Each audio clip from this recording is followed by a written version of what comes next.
कि आज संयुक्त संघर्ष पार्टी एसएसपी पार्टी की सोनीपत जिला की यहाँ मीटिंग बुलाई गई थी। अभी चुनाव का दौर है और सोनीपत से हमारे जो 6 विधानसभा क्षेत्र हैं, कौन किस विधानसभा क्षेत्र से कैंडिडेट होना चाहिए उसको लेके आज विचार विमर्श करने के लिए मीटिंग बुलाई गई थी। और मीटिंग बड़ी सकारात्मक रही है।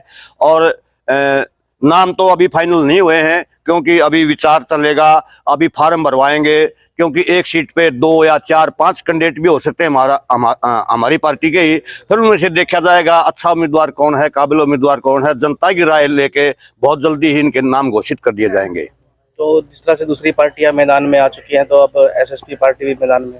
बिल्कुल, जिस तरह दूसरी पार्टियां मैदान में आ चुकी हैं उससे बड़ी 100 गुना ताकत से एसएसपी पार्टी मैदान में आ चुकी है, क्योंकि वोट सारी हमारी हैं, किसान और मजदूर की वोट हैं। इसलिए किसान और मजदूर की किसी पार्टी ने कोई भागीदारी नहीं दी, चाहे कांग्रेस पार्टी हो चाहे बीजेपी पार्टी हो। वही पूंजीपति लोग जो पहले चुनाव में आते रहते, पैसे से सत्ता, सत्ता से पैसा।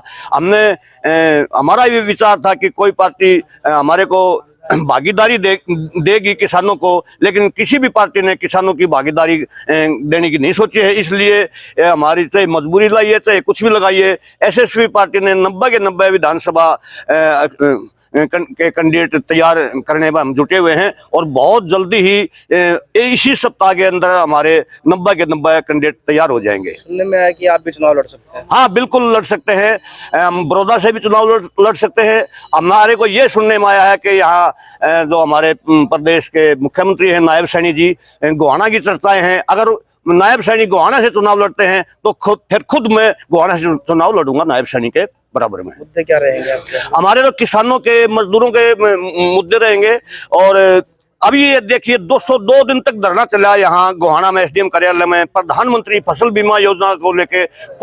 कोई बीजेपी के लोगों ने हमारी मनोहर लाल खट्टर से भी बात हुई, उसने भी वादा किया। नायब सैनी से बात हुई, उसने भी वादा किया। और जो प्रदेश अध्यक्ष है मोहनलाल बड़ौली, उनसे भी बात हुई, उन्होंने भी वादा किया। लेकिन किसी ने हमारी मदद नहीं की, हमारा कोई पैसा नहीं मिला।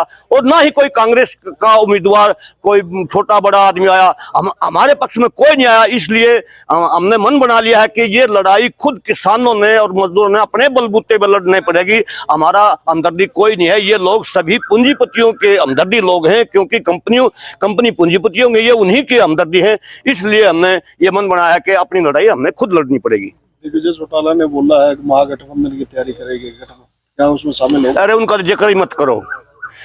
जेजेपी का, दिग्विजय का, इनका तो जिक्र करने की जरूरत नहीं है। आज मुख्य लड़ाई 3 पार्टियों में है, बीजेपी, कांग्रेस और एसएसपी पार्टी। देखते हैं क्या होता है। आज सोनीपत की जो मीटिंग हुई है, पहले तो हमारी जो किसान यूनियन की मीटिंग होती है उसके मुद्दे थे, और फिर हमारे प्रदेश उपाध्यक्ष सत्यवान नरवाल जी आए हैं। इन्होंने अपनी राजनीतिक चर्चा करी है जो पार्टी की है। लगभग सोनीपत की सभी सीटों पर हमारे उम्मीदवार उतारे जाएंगे। क्यों उतारे जाएंगे, इसका भी एक कारण है। जो भी पार्टी आज राजनीति में है, सब पे दाग लगे हुए हैं। कोई भी राजनीति पार्टी ये साबित कर दे कि हमने जो अपने किसानों की, मजदूरों की, बेरोजगारों की जो हमने वायदे किए थे वो पूरे किए हैं।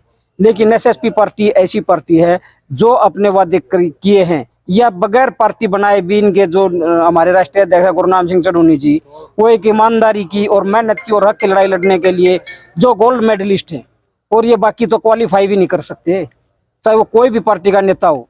अगर मेहनत में, ईमानदारी में और संघर्ष में अगर ये क्वालिफाई कर जाएंगे तो हम पूरी अपने वो इस्तीफा देने के लिए तैयार रहेगी भारतीय किसान यूनियन चढ़ूनी। हम तो इसलिए इलेक्शन में आए हैं कि एक बार पब्लिक को पागल बनाया जाता है। अब कल की बात देख लो, कल इसमें झारखंड में भारतीय युवा मोर्चा बीजेपी की एक रैली हो रही है। वही मुद्दे जो हरियाणा में थोपे गए हैं किसानों पे, मजदूरों पे, वो मुद्दे लेके वहां पर उस सरकार के खिलाफ विरोध कर रहे हैं। ये पागल बना रहे हैं। इसलिए एसएसपी पार्टी की जो हरियाणा में कब से कैंपेन शुरू कर रहे हैं?